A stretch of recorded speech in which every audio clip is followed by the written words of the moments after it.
Think about how you buy anything online. Sometimes you just hit buy it now and pay the price on the screen. Sometimes you wait for a sale and tell yourself, I'll only pay $50 or less. And sometimes you set a price alert so you can pounce the second it moves. Buying a stock works exactly the same way. Those three choices are called a market order, a limit order, and a stop order. Same instinct you already have, slightly different rules. And using the wrong one is how beginners quietly lose money. Let's break down all three and when to use each. Before we get there, let's clear up what an order even is. When you buy or sell a stock, you're not handing cash to a person. You're sending an instruction to your broker, the app or website you trade on. That instruction tells them three things: what you want, when you want it done, and what price you'll accept. The first one is easy. You pick your stock and you pick how many shares. It's the other two, the timing and the price, that trip up most beginner investors. And those two are exactly what the order type controls. When you place a trade, your app gives you a long list of order types to pick from. Only three really matter when you're starting out: market, limit, and stop. So let's go through each one. First up, the market order. This is the buy it now button. You're telling your broker, I want this stock and I want it at the best price available right now. You tap it and the trade goes through almost instantly. For example, say a stock is trading at $100. You place a market order and a second later, you own it for right around $100. Quick and simple. But notice I said right around. Prices move every second the market is open. Between the moment you tap buy and the moment your order actually fills, the price can shift a little. On a big stock like Apple, that shift is usually just pennies, and it's nothing to worry about. The catch shows up with fast-moving stocks. Say it's a tiny company whose price is bouncing around, or a stock that just reported earnings.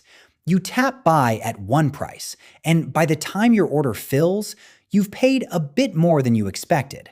Selling works the same way. You can end up with a price less than the number you saw on the screen. So a market order trades price for speed.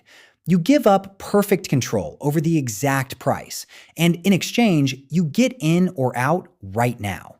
For most everyday stocks, that's a fair trade. Next is the limit order. This is the wait for a sale button. Instead of taking whatever price is available, you name your price, and the trade only happens if the stock reaches it. Say a stock is trading at $25, but you think that's a little too high. You'd buy it at $20. So you set a limit order at $20, and your broker just waits. If the price drops to $20 or below, your order fills. If it never gets there, nothing happens, and you keep your cash. Selling works the same way in reverse.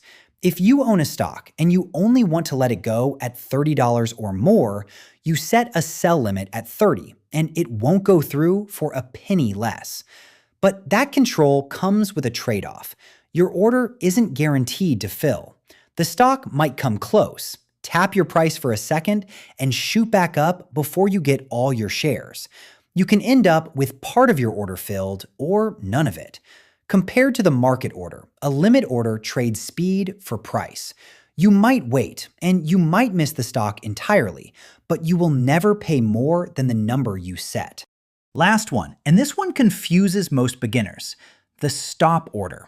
The mechanic is simple. You pick a trigger price. As long as the stock doesn't touch that price, nothing happens. The moment it does, your stop turns into a market order and fills at the next available price. Now, that might sound a lot like a limit order. The difference is what your price means. With a limit order, the price you set is a hard rule, so it only ever fills at that price or better. With a stop order, the price you set is just a trigger. Once the stock hits it, your stop becomes a normal market order, and it takes whatever price is available next. So why would you use one? The most common reason is protection. If you already own a stock, a stop can act as a safety net. Say you bought a stock at $50 and it's done well. You don't want to hand back all your gains if it suddenly drops, so you set a stop at $45. If the stock ever falls to 45, your stop fires and sells you out before a small dip turns into a big one. That's the whole idea. You cap the damage without staring at a screen all day. That's the stop in a nutshell. A price you set ahead of time that acts for you, protecting your gains even when you're nowhere near your phone. So which order type should you actually use? It comes down to one question. What matters most to you? Getting the trade done fast, getting an exact price, or protecting what you own. Use a market order when you just want in or out of a solid, heavily traded stock and a few pennies of price don't matter to you. Buying 100 shares of an index fund for the long haul? Use market order. Use a limit order when the exact price matters more than being fast. You've decided a stock is only worth $20 to you and you're happy to wait? Set a limit and let the market come to you. Use a stop order when you want a safety net under a stock you own. You're up on a position and you want to protect those gains, or you just don't want one bad day to wipe you out. Set a stop loss and let it guard your profits. Most beginners only ever use market orders, and honestly, for buying long-term investments, that's usually fine. The limit and the stop are there for the moments when price or protection matters more than speed.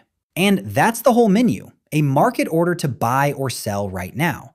A limit order to name your price and wait. A stop order to protect you when you're not looking. If you're feeling good about these three and want to level up, there are a few more advanced variants worth learning. I break each one down in its own video, so check those out whenever you're ready for the next step. Which order type you use the most? Drop it in the comments. And if you want more investing basics explained in plain English, subscribe and follow.